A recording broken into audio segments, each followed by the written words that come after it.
चलो मित्रों, આજના વિડિયો લેક્ચરમાં આપણે અભ્યાસ કરવાના છીએ માદા પ્રાણીનું પ્રજનન તંત્ર.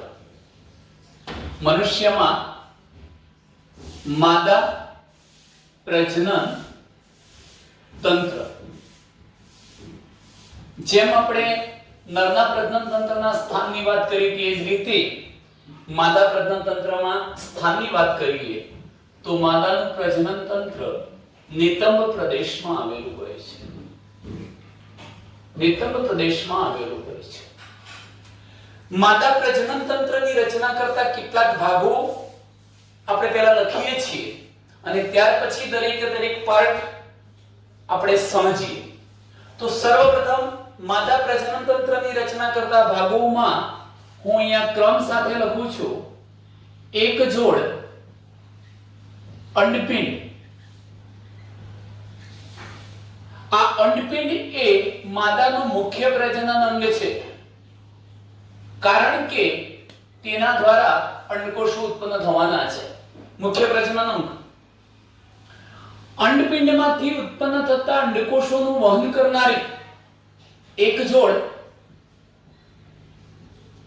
અંડવાહિની. આ અંડવાહિનીને ગર્ભાશય નળી પણ કહેવાય. ગર્ભાશય નળી અથવા ફેલોપિયન ટ્યુબ જે અંડકોષોનું વહન કરશે. ત્રીજા નંબરનો શબ્દ છે ગર્ભાશય, કે જ્યાં ગર્ભનું સ્થાપન થવાનું છે, ગર્ભ વિકાસ થવાનો છે, એવા ગર્ભાશયની આપણે વાત કરીશું. ત્યાર પછીનો મુદ્દો છે ગર્ભાશય પછી ગ્રીવા. આ ગ્રીવા શું છે તો ગર્ભાશયનો દૂરસ્થ થોડોક સાંકડો છેડો છે. મિત્રો, આપણે આકૃતિ દોરીશું એ વખતે એમાં થોડી ડિટેલ ચર્ચા કરીશું. ગ્રીવા પછી ઉલ્લેખ કરીશું આપણે યોનિ માર્ગ, કે જ્યાંથી પ્રસૂતિની પ્રક્રિયા થતી હોય, માસિક પ્રક્રિયા થતી હોય, સમાગમ પ્રક્રિયા થતી હોય એવું સ્થાન છે, નલિકા છે, યોનિ માર્ગ. અને એ યોનિ માર્ગ શરીરની બહાર યોનિ છિદ્ર દ્વારા ખુલશે. આટલા અંગો ઉપરાંત આપણે માદામાં બાહ્ય જનનેન્દ્રિયોની પણ વાત કરવી છે. આ તો ખરા જ, પણ સાથે સાથે માદામાં આ ઉપરાંત બાહ્ય જનેન્દ્રિયો પણ જોવા મળે છે. માદા પ્રાણીમાં જોવા મળતી બાહ્ય જનનેન્દ્રિયોમાં કોનો સમાવેશ થાય તો એ શબ્દો આપણે લખીએ છીએ. એક છે મોન્સ પ્યુબિસ. મોન્સ પ્યુબિસ. બીજા નંબરનો શબ્દ છે મુખ્ય ભગોષ્ઠ, લેબિયા મેજોરા. ત્રીજા નંબરનો શબ્દ છે ગૌણ ભગોષ્ઠ, લેબિયા માઇનોરા. ત્યાર પછીનો શબ્દ છે યોનિ પટલ. અને પાંચમો શબ્દ લખું છું ભગ્ન શિશ્નિકા. તો ટૂંકમાં એક જોડ અંડપિંડ, એક જોડ અંડવાહિની, એક ગર્ભાશય. ગર્ભાશય માટે બીજો શબ્દ છે કુખ. કુખ જે ઊંધી નાસપતિ જેવા આકારનું છે, ગ્રીવા, યોનિ માર્ગ. આ ઉપરાંત આ યોનિ માર્ગ જેવા જે ભાગો છે એની આસપાસ આવેલા બાહ્ય જનનેન્દ્રિયોની વાત કરીએ તો મોન્સ પ્યુબિસ, મુખ્ય ભગોષ્ઠ, ગૌણ ભગોષ્ઠ, યોનિ પટલ અને ભગ્ન શિશ્નિકાનો સમાવેશ થાય છે. માદા પ્રજનન તંત્ર સાથે સંકળાયેલા આટલા તો ભાગો છે જ, પણ સાથે સાથે એમાં એક વધારાનો બીજો શબ્દ પણ કહીએ છીએ કે આ તંત્ર સાથે માદામાં એક જોડ સ્તન ગ્રંથિઓ પણ સંકળાયેલી જોવા મળે છે. સ્તન ગ્રંથિ. મિત્રો, એનું કામ છે કે જ્યારે માદા પ્રાણી પોતાના બાળકને સંતતિને જન્મ આપશે તો જન્મ બાદ એને દૂધ દ્વારા ફીડબેક પોષણ આપી શકાય માટે માદામાં એક જોડ સુવિકસિત સ્તન ગ્રંથિઓની હાજરી હોય છે. ચલો આ તમામ જે ભાગો મેં લખ્યા છે માદા પ્રજનન તંત્રની રચના કરતા જે ભાગો છે એ બધાનું સામૂહિક કાર્ય શું થશે? આ બધા સામૂહિક શું કાર્ય કરે? તો મિત્રો તમે જાણો છો કે આ બધા જ ભાગો દ્વારા હું અહીંયા સાઈડમાં લખું છું. જુઓ, અંડપાત થશે. શબ્દ પછી સમજીએ અંડપાત શું છે. અંડપાત કરવામાં પ્રથમ શબ્દ લખ્યો છે મેં અંડપાત. આમ તો સામાન્ય રીતે અંડપાતનો અર્થ થાય છે અંડકોષનું પતન થવું, અંડકોષ છૂટો પડવો. શામાંથી પડવો? તો અંડપિંડમાંથી અંડકોષ છૂટો પડી જવાની જે ઘટના હશે આપણે એને શું કહીશું? અંડપાત. તો આ બધા ભાગો અંડપાત કરાવશે. ત્યાર પછી આ જે અંડકોષ છે એ ફેલોપિયન ટ્યુબમાં જવાનો, ત્યાં એને શુક્રકોષો મળવાના, એટલે ફલન ઘટના થવાની છે. ફલન થયા પછી ત્યારબાદ તમે જાણો છો ગર્ભ સ્થાપન થવાનું છે, ગર્ભ વિકાસ થવાનો, બાળક જન્મ લેવાનું છે અને ત્યાર પછી એ બાળકની માતા દ્વારા સાર સંભાળ થવાની છે.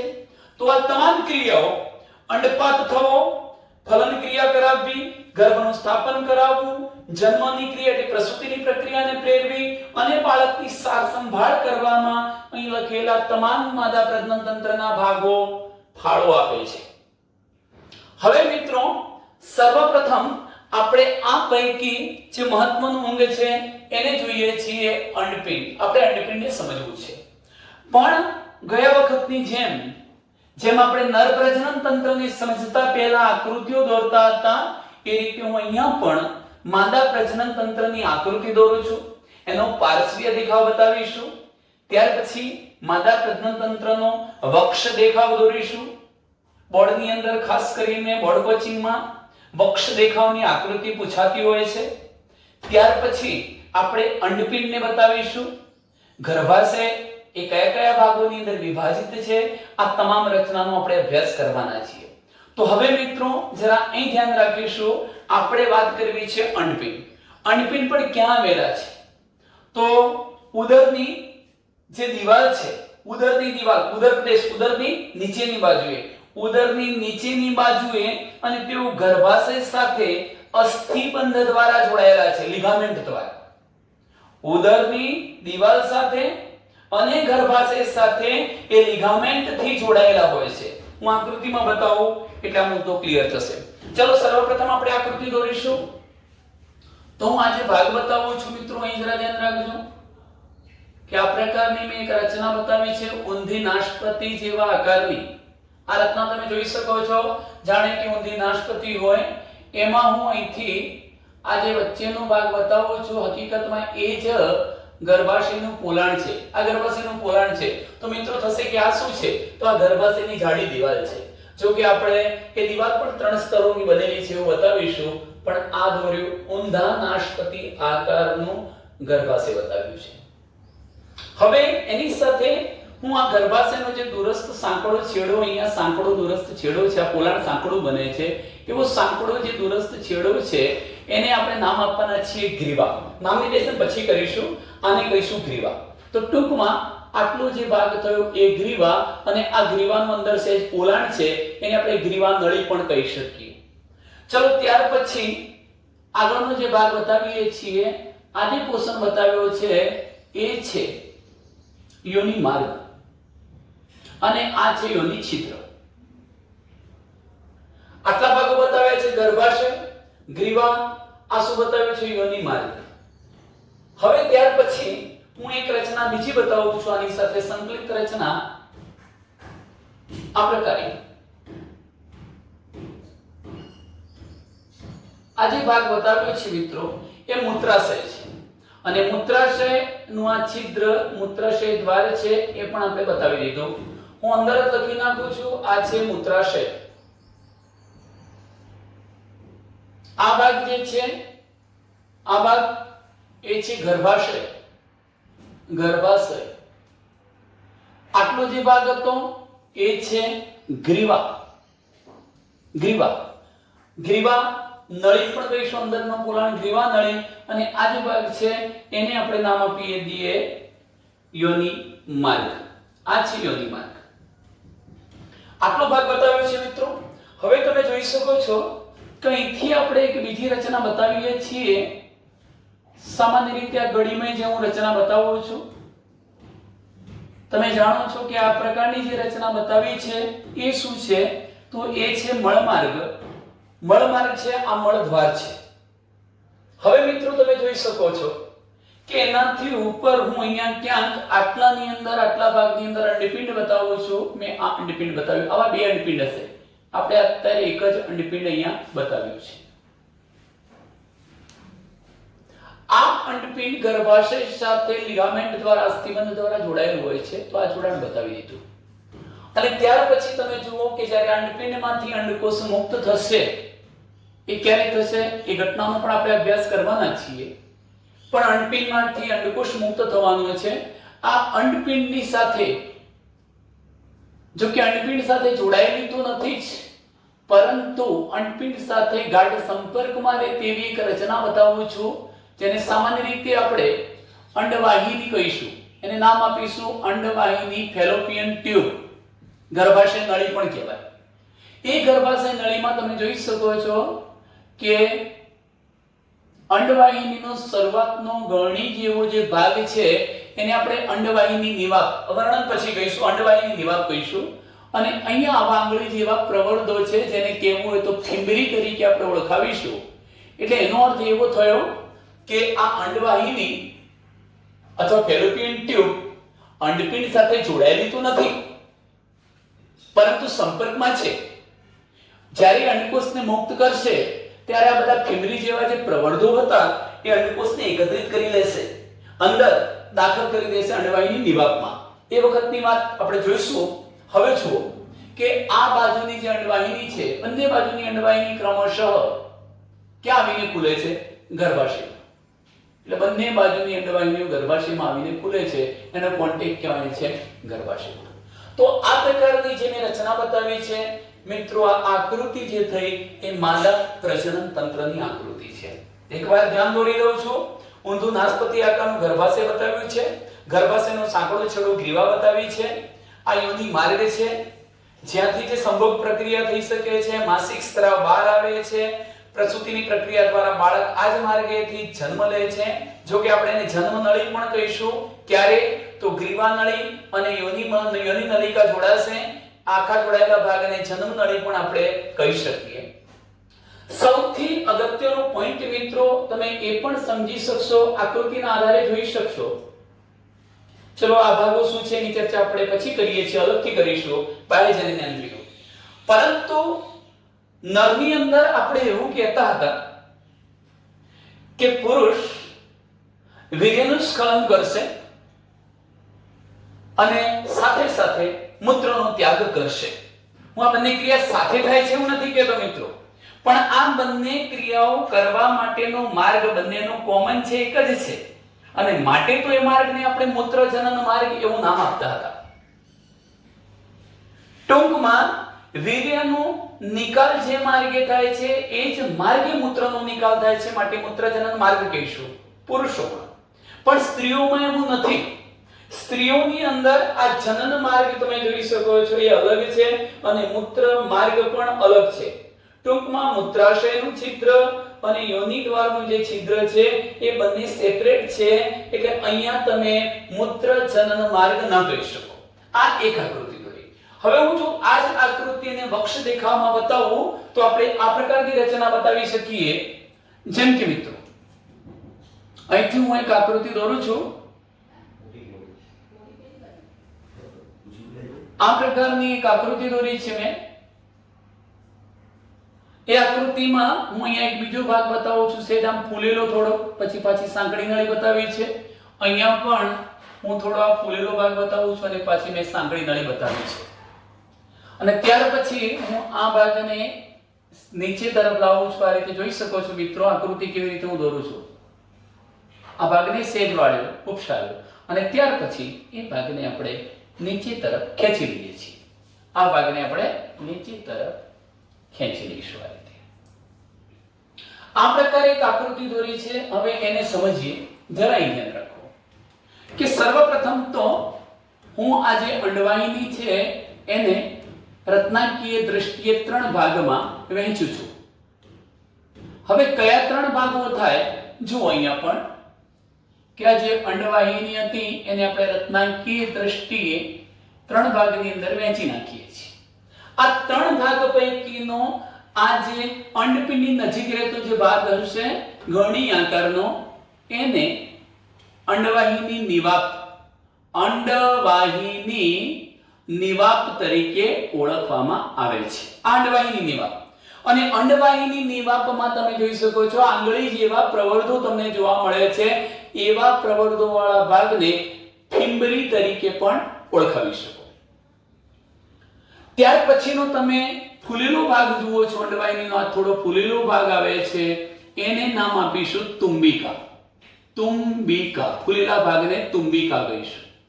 અને તુંબિકા પછીનો તમે આ સાંકડો ભાગ જુઓ છો એને નામ અપાય છે ઇથમસ. અને એ ઇથમસ વાળો સાંકડો ભાગ ગર્ભાશયમાં ખુલે છે. તો બંને બાજુ તમે રચનાઓ જોઈ શકો છો મિત્રો કે મેં આ શું બતાવ્યું છે ફેલોપિયન ટ્યુબ બતાવી છે 10 થી 12 સેન્ટીમીટર જેટલી લાંબી હશે. વર્ણનમાં આ મુદ્દાને લઈશું. 10 થી 12 સેન્ટીમીટર જેટલી લાંબી નલિકા છે. ઓકે, એના 3 ભાગ હતા અંડવાહિની નિવાપ, તુંબિકા અને ઇથમસ. ચલો ત્યાર પછીની આકૃતિને આપણે દોરીશું. તો હું આ જે ભાગ છે એને આ પ્રકારે બતાવું છું. અહીંથી આ રચના આ રીતે દોરી છે જુઓ. આ રચનાને છેક આપણે નીચે સુધી અહીં સુધી ખેંચી લાવીશું. આ રચના એટલે સુધી મૂકી દીધી અને પછીના ભાગને હું સહેજ આમ વાળી આ પ્રકારે બતાવી દઉં છું મિત્રો. એનો મતલબ એ થયો કે આ જે માર્ગ છે એ કયો છે યોની માર્ગ છે. યોની માર્ગ. તમે આ ગર્ભાશયનું સાંકડું મુખ જોઈ શકો છો. એ શું છે ગ્રીવા. આ જે ભાગ છે ઊંડી નાસપતિ જેવા આકારનું એ શું છે ગર્ભાશય. આ ભાગ અંડવાહિની. હવે એની અંદર મહત્વની બાબત એ છે કે મારે માદાનું મુખ્ય પ્રજનન અંગ બતાવવું છે કયું અંડપિંડ. તો હું આ ભાગમાં અહીંયા અંડપિંડ બતાવું છું. ધારો કે આ એક અંડપિંડ બતાવ્યું અને એ જ રીતે આપણે અહીંયા બીજું અંડપિંડ બતાવી દઈએ છીએ. આ મેં બીજા નંબરનું અંડપિંડ બતાવ્યું. આ બે અંડપિંડો બતાવ્યા છે. આ અંડપિંડો ગર્ભાશય સાથે પણ અસ્થિબંધ લિગામેન્ટ દ્વારા જોડાયેલા છે. તમે જોઈ શકો છો આ લિગામેન્ટ દ્વારા. અને એ પણ કહ્યું હતું કે એમાંથી મુક્ત થતો જે અંડકોષ હશે એને ગ્રહણ કરવાનું કામ અંડવાહિનીનો શરૂઆતનો ભાગ કરવાનો છે. હવે આપણે એના વર્ણન તરફ જઈએ પહેલા હું ગર્ભાશયમાં પણ થોડીક અંદરનું એનું જે સ્તર છે જ્યારે આપણે ગર્ભાશયને અલગ વર્ણનમાં ભણીએ છીએ ત્યારે હું એમના વિશે તમને સમજાવીશ. પણ અત્યારે આ પ્રકારની એક રચના બતાવી દઉં છું. જો કે ગર્ભાશયનું જે સૌથી અંદરનું સ્તર થયું એ એન્ડોમેટ્રિયમ છે. કયું છે મિત્રો? એન્ડોમેટ્રિયમ. ચલો હવે આકૃતિનું કામ પૂરું થઈ ચૂક્યું છે. આપણે એના વર્ણન તરફ જવું છે. વર્ણનમાં મિત્રો મેં તમને કહ્યું એમ સર્વપ્રથમ આપણે કોનું વર્ણન લેવું છે? અંડપિંડનું. તો હવે આપણે ભણીશું અંડપિંડની રચના. જો અહીંયા આ મહત્વનો પોઈન્ટ શરૂ કરી રહ્યા છીએ. સર્વપ્રથમ કઈ રચના જોવી છે? અંડપિંડ. હવે અંડપિંડના વર્ણન માટે આટલું ધ્યાન રાખજો મિત્રો કે અંડપિંડમાં એનું સ્થાન કેવું છે તો એ ઉદરની જે દિવાલ છે એની સાથે અને ગર્ભાશય સાથે અસ્થિબંધ દ્વારા જોડાયેલું છે. મેં પહેલા તમને શબ્દ કહ્યો હતો કે ઉદર પ્રદેશની દિવાલ અને આ તમે જોઈ શકો છો ગર્ભાશય. આ ગર્ભાશયની દિવાલ સાથે તે અસ્થિબંધ દ્વારા જોડાયેલું છે. બંને જો ગર્ભાશયની બંને પાર્શ્વ બાજુએ તે આવેલા હોય છે અને જોડમાં હોય છે. તેની લંબાઈ આશરે 2 થી માંડીને 4 સેન્ટીમીટર જેટલી હોય છે. એની લંબાઈ કેટલી હોય છે? 2 થી માંડીને 4 સેન્ટીમીટર. હવે અંડપિંડનું કાર્ય શું છે? તો અંડપિંડને આપણે મુખ્ય પ્રજનન અંગ ગણીએ છીએ. એનો મતલબ કે ફલન પ્રક્રિયા માટે જરૂરી એવા માદા પ્રજનન કોષનું તે નિર્માણ કરે છે. આ માદા પ્રજનન કોષનું નિર્માણ જો થતું હોય તો તમને એક પ્રશ્ન થશે કે સાહેબ બંને અંડપિંડો અંડકોષ ઉત્પન્ન કરતા હોય તો એક સાથે બે અંડકોષ ઉત્પન્ન થવા જોઈએ, પણ એવું નથી મિત્રો. સ્ત્રીઓમાં બંને અંડપિંડ વારાફરતી અંડકોષ ઉત્પન્ન કરે છે. એ પણ કહી દો મિત્રો કે અંડપિંડમાંથી અંડકોષ છૂટો ક્યારે પડે છે? તો માસિક પ્રક્રિયા દરમિયાન. માસિક પ્રક્રિયા દરમિયાન શું થવાનું? 14મા દિવસે માસિક પ્રક્રિયાથી લઈને ફર્સ્ટ ડે થી લઈને 14મા દિવસ સુધીમાં જઈશું ત્યારે 14મા દિવસે અંદર વિકસેલી અંડપુટિકા તૂટશે અને એ અંડપુટિકામાંથી અંડકોષ મુક્ત થઈ જશે. આ ઘટનાને આપણે અંડપતન થયું, અંડપાત થયો એવું કહીશું. તો કહેવાનો આશય એવો છે કે 1 મહિના દરમિયાન જો આ અંડપિંડ અંડકોષ ઉત્પન્ન કરતું હોય તો હવે જ્યારે બીજી વાર માસિક પ્રક્રિયા આવશે, બીજો મહિનો શરૂ થશે ત્યારે એ અંડપિંડ અંડકોષ ઉત્પન્ન કરશે નહીં, આ અંડપિંડ કરશે. 3જા મહિનાએ જમણી બાજુનું, 4થા મહિને ડાબી બાજુનું, આમ દર 1 મહિને એકાંતરે વારાફરતી અંડપિંડ દ્વારા અંડકોષ ઉત્પન્ન થાય છે. હવે જોજો અંડપિંડનું મુખ્ય કાર્ય હું લખું છું અહીંયા કે અંડપિંડ છે એ શું કાર્ય કરે છે? તો અંડપિંડ પ્રજનન કોષ તરીકે અંડકોષ તો ઉત્પન્ન કરશે જ અર્ધીકરણની ક્રિયા દ્વારા અને પરિણામે એનો અંડકોષ એકકીય બનવાનો છે, પરંતુ સાથે સાથે એ કેટલાક અંડપિંડીય એટલે કે અંડપિંડમાંથી ઉત્પન્ન થતા માદા જાતીય હોર્મોન્સ અંતઃસ્ત્રાવો ઉત્પન્ન કરે છે અને એ અંતઃસ્ત્રાવોના નામ આપણે આપીએ છીએ ઈસ્ટ્રોજન અને પ્રોજેસ્ટેરોન. આ માદા જાતીય અંતઃસ્ત્રાવો છે.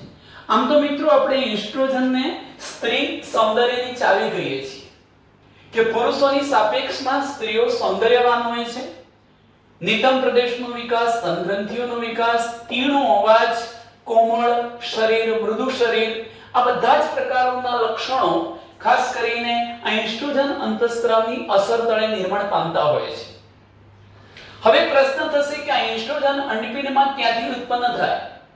તો આ તમામ ઘટનાનો અભ્યાસ આપણે જ્યારે માદા જન્યુજનન અંડકોષનું નિર્માણ સમજીશું ત્યારે હું બતાવીશ કે અંડપુટિકાઓનો વિકાસ થાય છે અને અંડપુટિકાનો વિકાસ થાય ત્યારે વિકસતી અંડપુટિકાઓ દ્વારા ઈસ્ટ્રોજન ઉત્પન્ન થાય છે. એવી જ રીતે આ પ્રોજેસ્ટેરોન ક્યાંથી ઉત્પન્ન થાય છે?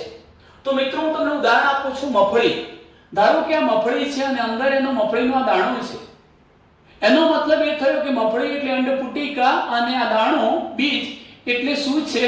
અંડકોષ છે.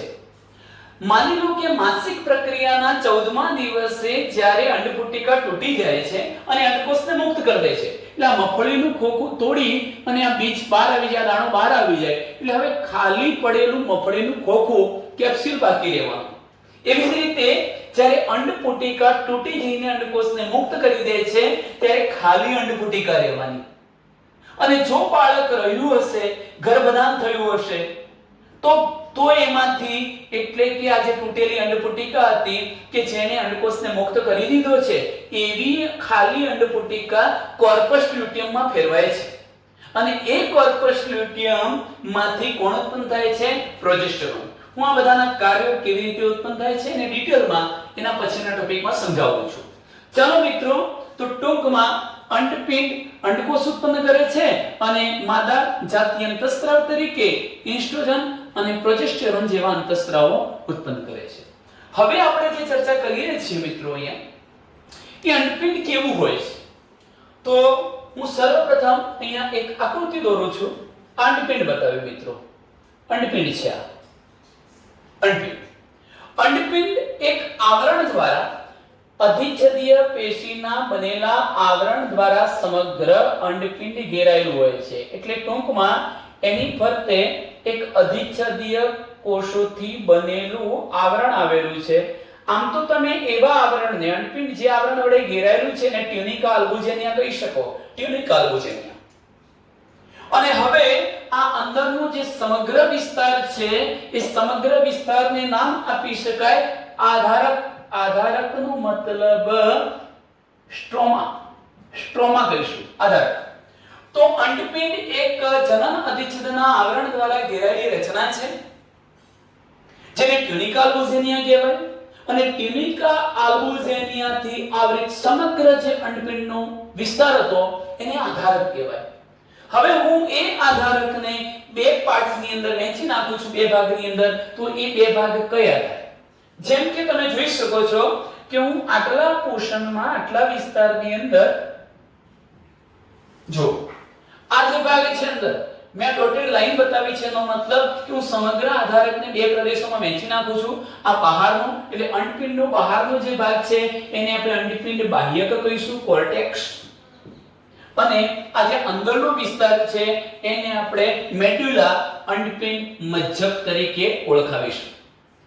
એ પણ મહત્વનો મુદ્દો છે મિત્રો કે આ અંડપિંડમાંથી જે આપણે અગાઉ કહ્યું કે માસિક પ્રક્રિયાનો ફર્સ્ટ દિવસ હશે, ત્યાંથી 14મો દિવસ આવવાનો, પછી અંડપુટિકા ફાટવાની, અંડકોષને મુક્ત કરવાની, આ તમામ ઘટનાઓ જે થાય છે એ કયા સ્તરની અંદર થાય છે? બાહ્યક પ્રદેશમાં. અંડપિંડના બાહ્યક પ્રદેશમાં અંડપુટિકાઓ આવેલી છે. વિકાસના જુદા જુદા તબક્કાઓમાં જોવા મળશે. તમે અંડપિંડનો આડો છેદ લેશો તો તમને પ્રાથમિક પુટિકા, દ્વિતીય પુટિકા, તૃતીય પુટિકા, ગ્રાફિયન પુટિકા આવા તમને ભાગો જોવા મળવાના છે. તો ટૂંકમાં આ વિસ્તારની અંદર જ્યાં અંડપુટિકાઓ આવેલી હશે એવો જે વિસ્તાર છે એને આપણે બાહ્યક પ્રદેશ કહીશું અને એના સિવાયનો અંદરનો જે મજ્જાનો ભાગ છે એને શું કહીશું મિત્રો? મજ્જો કહીશું. તો ટૂંકમાં આટલે સુધીની ચર્ચા આપણે અંડપિંડની કરી લીધી. હવે મિત્રો અહીં જરા ધ્યાન રાખો, અંડપિંડનું મુખ્ય કાર્ય શું હતું? અંડકોષ ઉત્પન્ન કરવું. એના પછી આપણે વર્ણન કોનું લેવું પડશે? ફેલોપિયન ટ્યુબનું, અંડવાહિનીનું. જો અંડવાહિની શું છે? અંડપિંડના પરિઘ વિસ્તારથી શરૂ થતી અને ગર્ભાશય સાથે જોડાતી આશરે 10 થી 12 સેન્ટીમીટર જેટલી લાંબી નળીને શું કહેવાશે? અંડવાહિની, ગર્ભાશય નળી અથવા ફેલોપિયન ટ્યુબ. એમાં આપણે મહત્વના 3 ભાગોની વાત કરવી છે કે અંડવાહિનીનો શરૂઆતનો ગળણી આકારનો જે છેડો છે એને અંડવાહિની નિવાપ તરીકે ઓળખવામાં આવે છે. આ અંડવાહિની નિવાપમાં આંગળી જેવા પ્રવર્ધોની રચના જોવા મળે છે જેને ફિમરી તરીકે ઓળખાવીશું અને તેઓ અંડપતનની ક્રિયા દરમિયાન મુક્ત થયેલો જે અંડકોષ છે એને એકત્રિત ગ્રહણ કરવાનું, અંદર મેળવી લેવાનું કાર્ય કરે છે.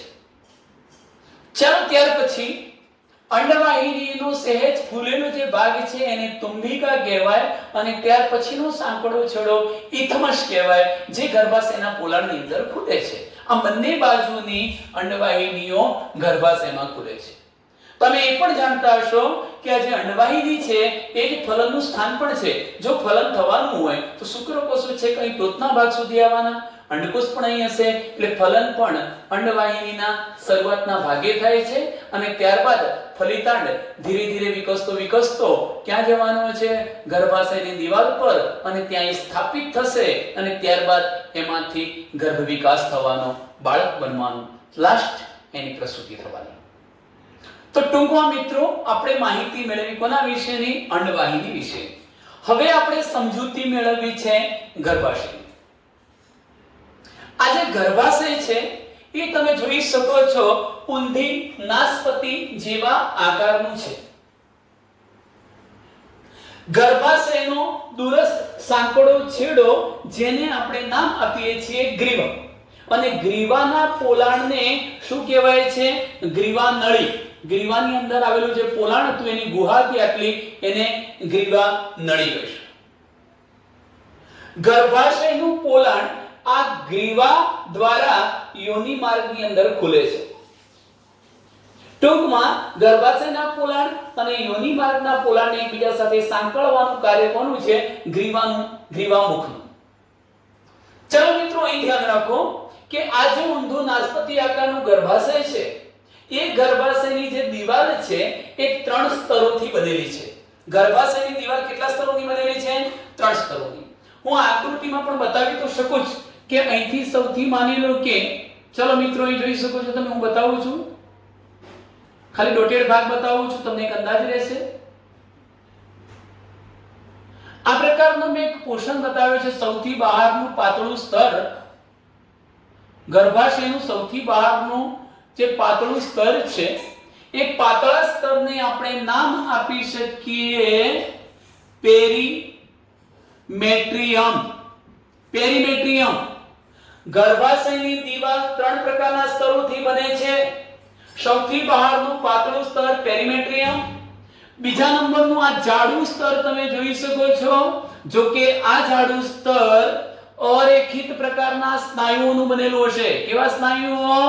અરેખિત સ્નાયુઓનું બનેલું જાડું સ્તર આવેલું છે. આને કહીશું આપણે માયોમેટ્રિયમ. બીજા નંબરનું સ્તર બની ગયું માયોમેટ્રિયમ. અને સૌથી અંદર આવેલું જે ગળીમય સ્તર છે, તમે જોઈ શકો ગ્રંથિયુક્ત ગળીમય સૌથી અંદરનું સ્તર અને ગર્ભાશયનું અસ્તર એટલે આવરણ બનાવે છે, એવા સ્તરને આપણે નામ આપીએ છીએ એન્ડોમેટ્રિયમ. એન્ડોમેટ્રિયમ. તો મિત્રો, ગર્ભાશયની જે દીવાલ છે, ગર્ભાશયની દીવાલ 3 ભાગોની બનેલી છે. સૌથી બહારનું જે આ સ્તર બતાવ્યું કયું થયું? એપિમેટ્રિયમ. ત્યાર પછી આપણે જે બીજા નંબરનું સ્તર બતાવ્યું છે એ કયું થયું? આ બીજા નંબરનું સ્તર કયું થશે? માયોમેટ્રિયમ. અને આ ત્રીજા નંબરનું જે સ્તર બતાવ્યું એ કયું થશે? એ સ્તર કયું છે? ત્રીજા નંબરનું એન્ડોમેટ્રિયમ. હવે આપણે એની વાત કરીએ. એ પૈકી આ જે વચ્ચે આવેલું સ્તર છે માયોમેટ્રિયમ, એનું કાર્ય શું છે? તો મિત્રો, અહીંયા ગર્ભ વિકાસ થવાનો, એમાંથી બાળક તૈયાર થઈ જવાનું, 9 માસના ગર્ભાવધિ કાળને અંતે બાળકનો વિકાસ પૂર્ણ થઈ જશે.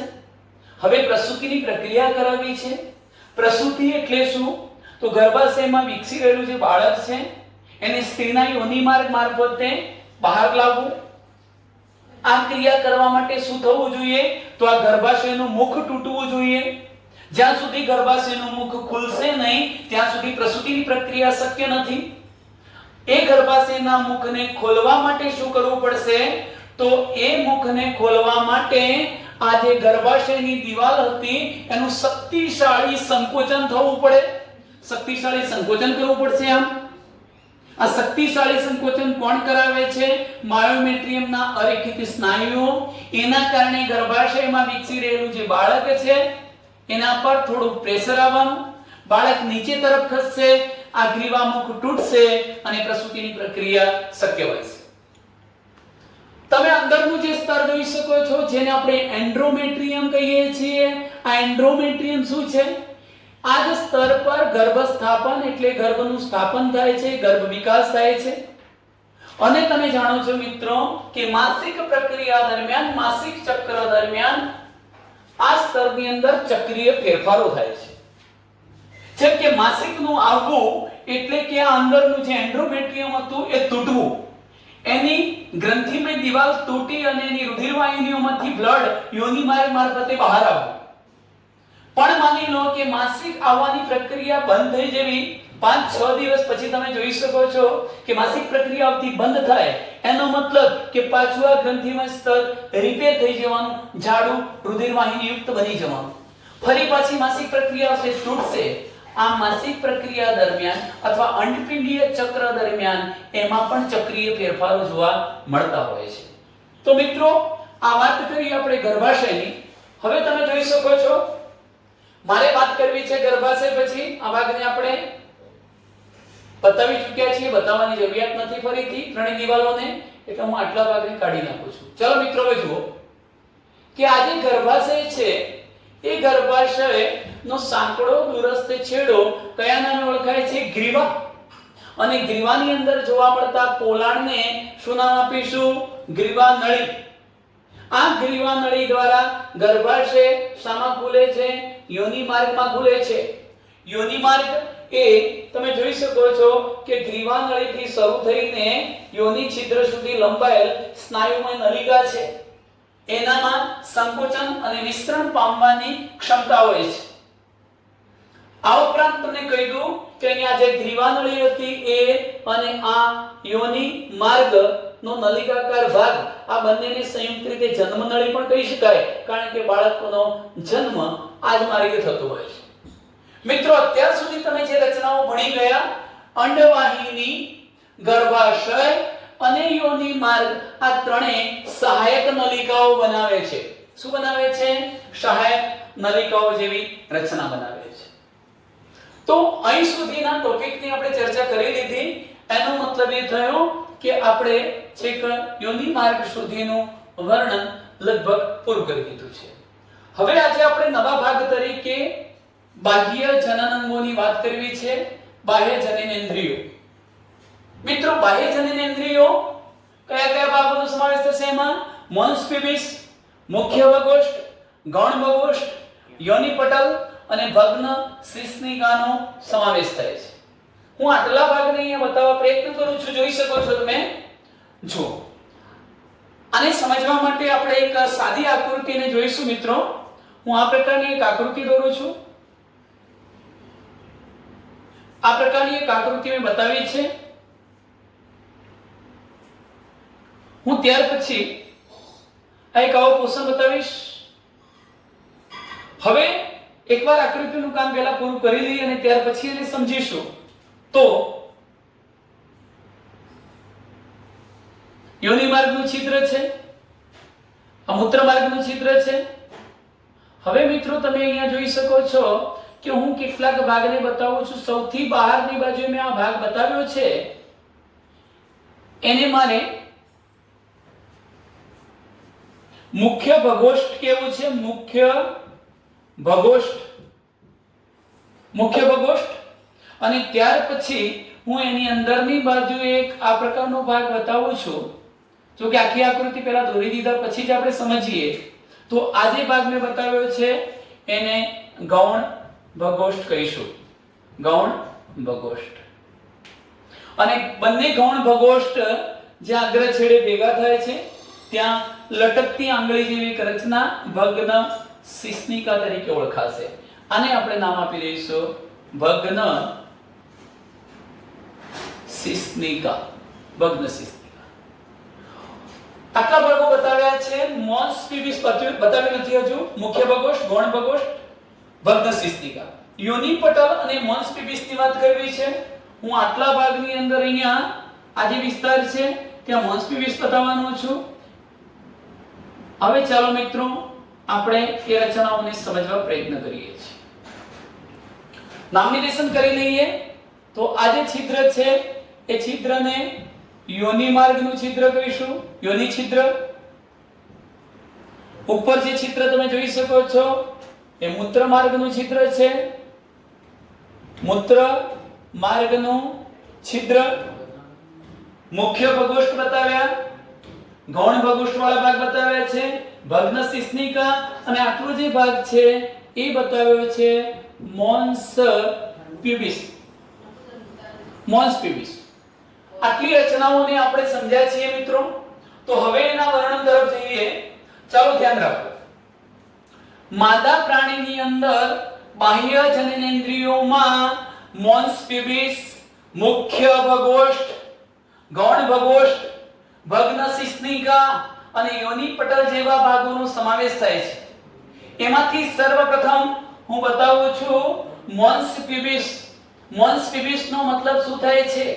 તો મોન્સ પ્યુબિસ નો મતલબ એવો થશે કે જે આ યોનિની આપણે રચના બતાવી છે, આ જે યોનિની રચના બતાવી છે મિત્રો, એનાથી ઉપર જે માસલ ગાદી જેવો મેદપૂર્ણ પેશીથી બનેલો પોચો ભાગ છે અને જ્યાં ત્વચા આવેલી છે જેના પર હેર પ્યુબિક વાળ છે, પ્યુબિક વાળથી ઘેરાયેલો અને મેદ પેશીથી આવૃત જે વિસ્તાર છે એને આપણે શું નામ આપીશું? મોન્સ પ્યુબિસ તરીકે ઓળખાવીશું. ફરી તમને કહી દઉં કે મોન્સ પ્યુબિસ શું છે? એ મેદ ચરબીયુક્ત પેશીનું બનેલું અસીકું છે. મેદ પેશીનું અસીકું છે અને સામાન્ય રીતે નાભીથી નીચેનો અને યોનિથી ઉપરનો જે પ્રદેશ છે ઉપસેલો જાડો ભાગ અને જ્યાં સામાન્ય રીતે વાળ ઉગેલા હશે એને આપણે કહીશું મોન્સ પ્યુબિસ. ત્યાર પછી બીજા નંબરના ભાગની હું વાત કરું છું. તમે જોઈ શકો છો કે આટલો આ જે જાડો ગળીમય પેશીથી બનેલો ભાગ છે, ગળીમય પેશીથી બનેલો આ ભાગ છે અને છેક યોનિ દ્વાર સુધી લંબાયેલો આ ભાગ છે. આટલે સુધી આવા વિસ્તારને આપણે મુખ્ય ભગોષ્ઠ કહીએ છીએ. આ મુખ્ય ભગોષ્ઠની અંદરની બાજુ જો આ લાલ લીટીથી અંદરનો જે વિસ્તાર બતાવ્યો છે એને ગૌણ ભગોષ્ઠ કહીશું. એ મુખ્ય ભગોષ્ઠની અંદરની બાજુ આવેલ છે, જોડમાં છે અને જ્યાં ગૌણ ભગોષ્ઠો એકબીજા સાથે જોડણી જેવી રચના જોવા મળે છે એને આપણે શું કહીશું? ભગ્ન શિશ્નિકા. અને એની સરખામણી પુરુષમાં નરના શિશ્ન સાથે કરી શકાય. નરના શિશ્નને સમકક્ષ રચના એને ગણી શકાય, પરંતુ કઈ બાબતથી જુદું પડે છે? તો એમાં પ્રજનન નલિકાનો અભાવ છે. એ બાબતથી એ શિશ્ન કરતા જુદું પડે છે. ચાલો મિત્રો, ત્યાર પછીની રચના તરીકે મારે હવે મુખ્ય મુદ્દાની વાત કરવી છે. આજે તમે જોઈ શકો છો એ યોનિ માર્ગ છે. ઘણી વખત તમે જોઈ શકતા હશો કે આવો ભાગ બતાવેલો હશે કોઈ આકૃતિની અંદર. આ પ્રકારે હું પટલ બતાવી દઉં છું, યોનિ પટલ. તો ટૂંકમાં યોનિ માર્ગનું જે છિદ્ર છે એ એક પટલ વડે આવૃત હોય છે. એને યોનિ પટલ હાઇમેન તરીકે આપણે ઓળખાવીએ છીએ. મિત્રો, આ જે યોનિ પટલ છે એ યોનિ પટલની અંદર પણ એક નાનું સૂક્ષ્મ છિદ્ર હોય છે. આ નાનું એક સૂક્ષ્મ છિદ્ર છે. યોનિ પટલની ઉપર પણ એક નાનું સૂક્ષ્મ છિદ્ર હોય છે, યાદ રાખો. હવે વિચારવા લાયક બાબત શું છે કે સામાન્ય રીતે જ્યારે પ્રથમવાર સમાગમ પ્રક્રિયા કરવામાં આવે, સંભોગ પ્રક્રિયા કરવામાં આવે છે ત્યારે યોનિ પટલ તૂટી જઈ શકે. હંમેશા તૂટી જાય એવું નહીં. કેટલીક યુવતીઓમાં પ્રથમ સંભોગ બાદ પણ યોનિ પટલ સલામત રહે છે, સુરક્ષિત રહે છે. એનું કારણ એવું હોઈ શકે મિત્રો કે શિશ્નના પ્રેશરના કારણે એ યોનિ પટલ તણાવ અનુભવી છે, અંદર તરફ વળી જતું અને પરિણામે તૂટતું નથી. પણ મોટા ભાગે સંભોગ પ્રક્રિયા દરમિયાન તે તૂટી જઈ શકે, ફાટી જઈ શકે. બીજા નંબરનો મુદ્દો કે સ્ત્રીઓમાં જ્યારે માસિક પ્રક્રિયા આવતી હોય છે મિત્રો, ત્યારે પણ એ તૂટી જાય એવું નથી હોતું. કારણ કે એ માસિક પ્રક્રિયા ખાસ કરીને આ સામાન્ય યોનિ પટલ પર જોવા મળતું જે છિદ્ર છે એના દ્વારા બહાર આવી શકે, એટલે એ ઘટના દરમિયાન પણ યોનિ પટલ સલામત રહી શકે. તો પ્રશ્ન એ થાય કે શું યોનિ પટલની હાજરી એ વર્જિનિટી નક્કી કરે છે, કૌમાર્ય નક્કી કરે છે? એ માટેનું એક સૂચિત ચિહ્ન છે?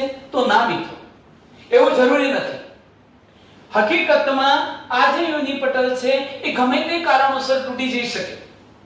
ગમે તે કારણો, તમે જોરથી કૂદકો માર્યો હોય, સાયકલ સવારી કરતા હોઈએ, ઘોડે સવારી કરતા હોઈએ, આવા કોઈ પણ, અથવા ઘણી વખત યોનિ ટેમ્પોન એટલે કે માસિક પ્રક્રિયાનું જે રુધિર હતું એને શોષી લેવા માટે ડોક્ટર યોનિ માર્ગની અંદર એ સાધન દાખલ કરે છે. યોનિ ટેમ્પોનની ઘટના એ દરમિયાન પણ એ તૂટી જઈ શકે, ફાટી જઈ શકે. એટલે મિત્રો આપણે એમ કહી શકીએ કે યોનિ પટલની હાજરી એ કૌમાર્યનું ભરોસાપાત્ર સૂચક નથી. એ ગમે તે કારણસર તૂટી જઈ શકે. હવે મિત્રો હું તમને એક વધારાનો શબ્દ કહેવા માંગુ છું, બાર્થોલિન્સ ગ્લેન્ડ. બાર્થોલિન ગ્લેન્ડ ક્યાં છે? તો આજે અહીં આપણે યોનિ માર્ગ દોર્યો તો, આ યોનિ છિદ્ર દોર્યું હતું. આ યોનિ છિદ્રની બંને પાર્શ્વ બાજુએ એક ગ્લેન્ડ, એક જોડ ગ્લેન્ડ આવેલી છે અહીંયા સાઈડમાં. અને એ ગ્લેન્ડનો સ્ત્રાવ શું કરે છે? તો એ ગ્લેન્ડ આલ્કલીય એટલે બેઝિક સ્ત્રાવ ઉત્પન્ન કરે છે. અને એ બેઝિક સ્ત્રાવ તમે જાણો છો કે યોનિ માર્ગનો અંદરનો જે વિસ્તાર છે એ એસિડિક, અમ્લીય હોય છે. તો એ અમ્લીયતાને કંઈક અંશે બે તટસ્થીકરણ કરવામાં આનો ફાળો હોય છે. એક એવી બીજી ગ્લેન્ડ, અહીંયા જે આ મૂત્ર માર્ગનું છિદ્ર હતું ત્યાં પણ આવી એક ગ્લેન્ડ આવેલી હોય છે. અને એ ગ્લેન્ડને આપણે નામ આપતા હોઈએ છીએ સ્કિન ગ્લેન્ડ. સ્કિન ગ્લેન્ડ એનો સ્પેલિંગ છે SKENE, સ્કેન ગ્લેન્ડ. તો એ પણ શું કાર્ય કરતી હોય છે? તો જ્યારે સંભોગ પ્રક્રિયા કે વચન પ્રક્રિયા થતી હોય એ અરસામાં એ ચિકાસયુક્ત સ્ત્રાવ ઉત્પન્ન કરે છે, જેનું કામ પણ લુબ્રિકન્ટ તરીકે વર્તવાનું છે મિત્રો. તો ટૂંકમાં અત્યાર સુધીની જે માહિતી આપણે અહીં આપી છે એ માદા પ્રજનન તંત્રની આપી છે. અને ત્યાર પછી આપણે એમાં કેવી રીતે જન્મજનન એટલે અંડપિંડમાંથી કેવી રીતે અંડકોષ ઉત્પન્ન થાય, અંડપુટિકાનો વિકાસ થાય, એ ઘટનાઓનો અભ્યાસ ત્યાર પછીના લેક્ચરમાં મિત્રો આપણે કરીશું. અસ્તુ.